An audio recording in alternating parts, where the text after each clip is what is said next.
Buenas tardes. Muchas gracias al comité organizador por la invitación.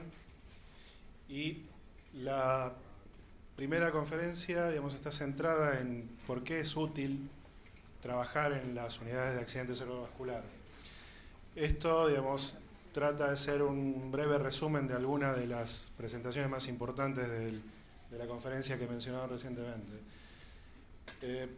La evidencia dice que hay 3 intervenciones que han demostrado su utilidad en el tratamiento del accidente cerebrovascular agudo y son las estrategias de reperfusión farmacológica con alteplasa para la trombólisis sistémica, la trombectomía mecánica en sus distintas variedades y los sistemas organizados de atención del stroke.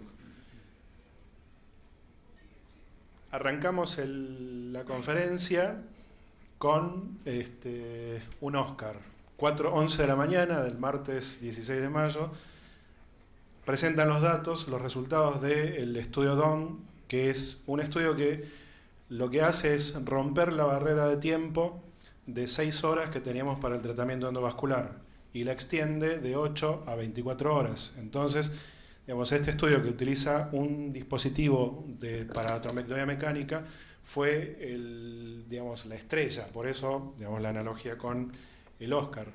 Ahora, esta ventana rota, esta ventana extendida, no nos debe sacar del foco el punto crucial de que el tiempo es cerebro. Esta curva lo que trata de demostrar es que a medida que pasa el tiempo, más cantidad de neuronas van perdiéndose en la medida de que el vaso persista ocluido. Es la curva de tiempo en el tratamiento trombolítico sistémico. Y si podemos ver que cuanto antes podamos utilizar este tratamiento, mejor. Entre 4 y 5 pacientes son necesarios tratar para mejorar y obtener un ranking de 0 o de 1 dentro de los 90 minutos. Cuando vamos a la ventana extendida de 270 minutos son 14. Ahora, si tenemos en cuenta todos los dispositivos que utilizamos, todas las estrategias de tratamiento, el número necesario de tratar es, según el estudio DAWN, 2.8 y se estima que el porcentaje de población beneficiado con esta intervención va a ser entre el 8 y el 10%, todavía no se publicaron los resultados definitivos. El TPA, el 15%, y hay 22 pacientes que se benefician con este tratamiento por cada 1000. Sin embargo, las unidades de stroke necesitan 10 pacientes asistidos para mejorar un resultado y además están disponibles para el 100% de los pacientes con ACV. De cada 1000 pacientes con ACV se benefician los 1000. ¿Y dónde está el secreto? Este beneficio es bastante notorio aún cuando se comparan con distintas áreas de internación. En pacientes, esto es una revisión publicada en 2008 en Stroke, donde se demuestra que los centros de atención avanzado, los Comprehensive Stroke Centers en Estados Unidos, comparados con la sala general, hay una tendencia notoria a mejor resultado clínico a igual estándar de tratamiento. Sobre todo también cuando se compara sala general con unidades de rehabilitación mixtas, neurológicas y no neurológicas, y en la única variante de los sistemas de atención de ACV que no tiene mejoría, que no tiene mayor beneficio por sobre el cuidado general, es los equipos itinerantes de stroke, donde el beneficio es neutro.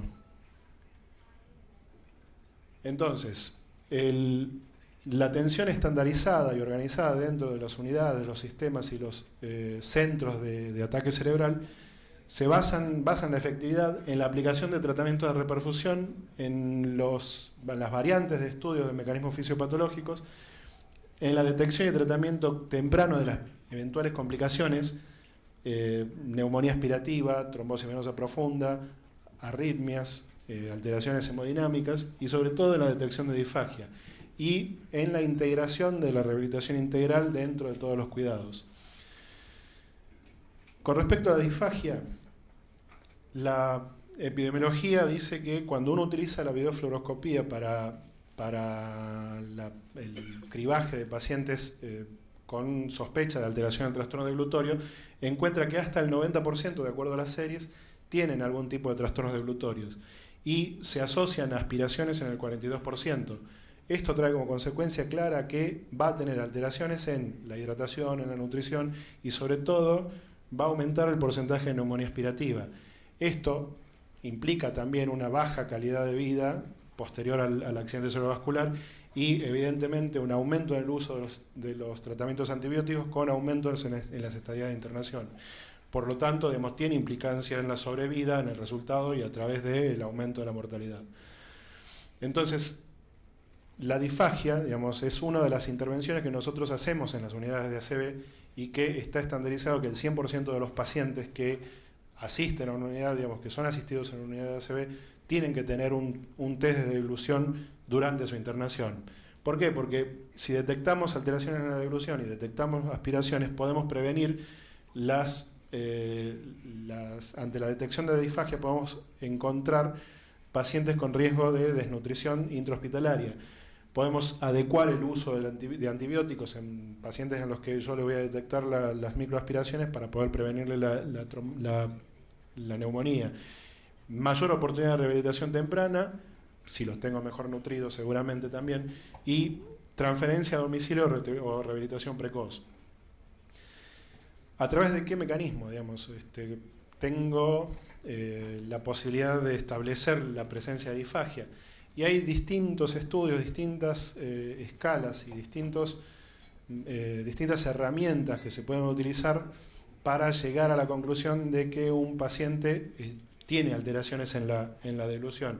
Estos son dos ejemplos de dos escalas, el Gagarin Swallowing Screen y el TORB-BST, que son dos escalas que son aplicables, son útiles, están validadas y sobre todo, digamos, buscar episodios silentes de aspiración implica que voy a estar un paso adelante de la eventual complicación y eventualmente hacer test de alteraciones o modificaciones en la textura de los alimentos para poder identificar a los pacientes que pueden alimentarse y con qué. Recientemente se ha publicado en la revista Stroke esta revisión en la que se analizan cuáles son los test de glutorios o los test de disfagia disponibles y cuáles son los que un equipo de enfermería o de asistentes en la unidad pueden utilizarlo y pueden hacerlo de manera segura y precisa. Y esta revisión concluye que los test de Burke y la escala de Toronto y Yale son las tres más útiles, las más repetibles y las más precisas para detectar pacientes con disfagia en el contexto del ACV. Nuevamente, esto, digamos, es una revisión y en realidad cuando uno busca recomendaciones específicas para los pacientes con ACV encuentra nada más que una guía europea en la que se detallan todos los pasos para el diagnóstico clínico, el diagnóstico asistido por imágenes y el diagnóstico laringoscópico para la detección del trastorno nutricional, del trastorno deglutorio. Recomendaciones locales aún no hay y bueno, es un punto a trabajar. Las intervenciones, en resumidas cuentas, son ejercicios motores, técnicas de estimulación táctil y térmica, acupuntura, modificaciones de la dieta con el uso de espesantes y dietas blandas, técnicas compensadoras con posicionamiento cefálico y refuerzo de la deglución a maniobra de Mendelssohn, y modificaciones ambientales, sobre todo en el ambiente de la unidad, digamos, hacerles unidades más confortables, con asistencia de familiares, y sobre todo supervisado por parte del equipo médico.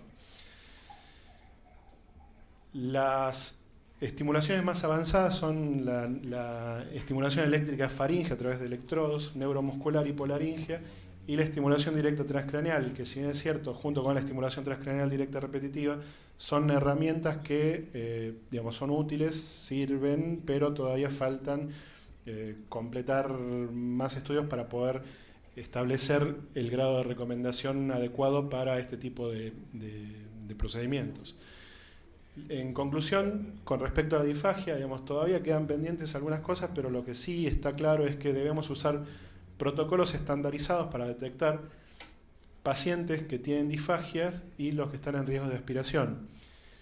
Es necesario, desde el punto de vista académico, digamos, el diseño de estudios con intervenciones metodológicamente rigurosos y que sean reportes, digamos, con reportes claros para aumentar la validez externa y la aplicabilidad en distintas áreas geográficas para tratar de unificar criterios en cuanto a diagnóstico y en intervenciones posteriores.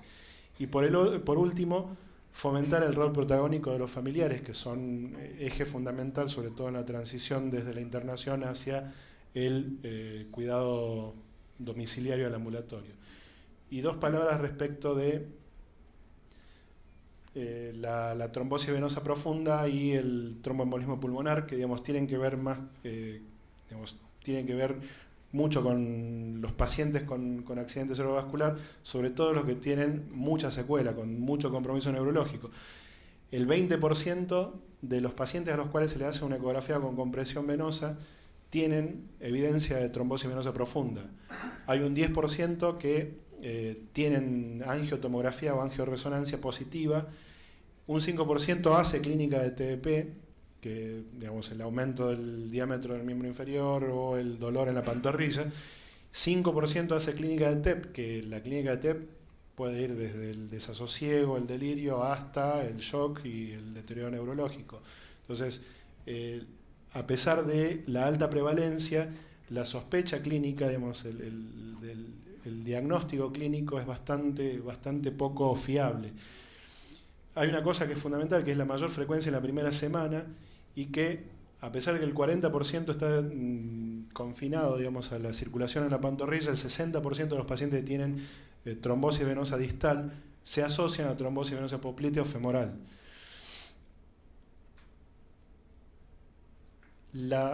Lo fundamental adentro de la unidad de ataque cerebral, aparte de lo que hablé recién, es que las intervenciones, digamos, más costo efectivas no son las más frecuentes, digamos, las más frecuentemente utilizables.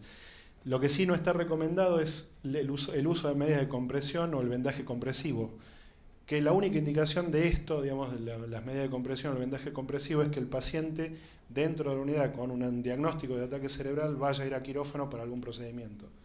Va a quirófano, se le colocan las medias, vuelve, se le retiran. La recomendación para todos los accidentes cerebrovasculares son las botas de compresión neumática intermitente, y se debe considerar el uso de heparina de bajo peso molecular o heparina no fraccionada en pacientes con alto riesgo de accidente cerebrovascular, de trombosis venosa profunda, que son aquellos que tienen plejías o paresias severas y que están inmovilizados en cama. Pero sobre todo, lo fundamental, digamos, el mensaje es mantener el umbral bajo y recordarlo en los pacientes que, digamos, que están secuelados, que deben ser movilizados y que deben ser tratados con rehabilitación precoz, es que tenemos que tener el umbral bajo para poder diagnosticar y tratar precozmente y adecuadamente estas complicaciones. Muchas gracias.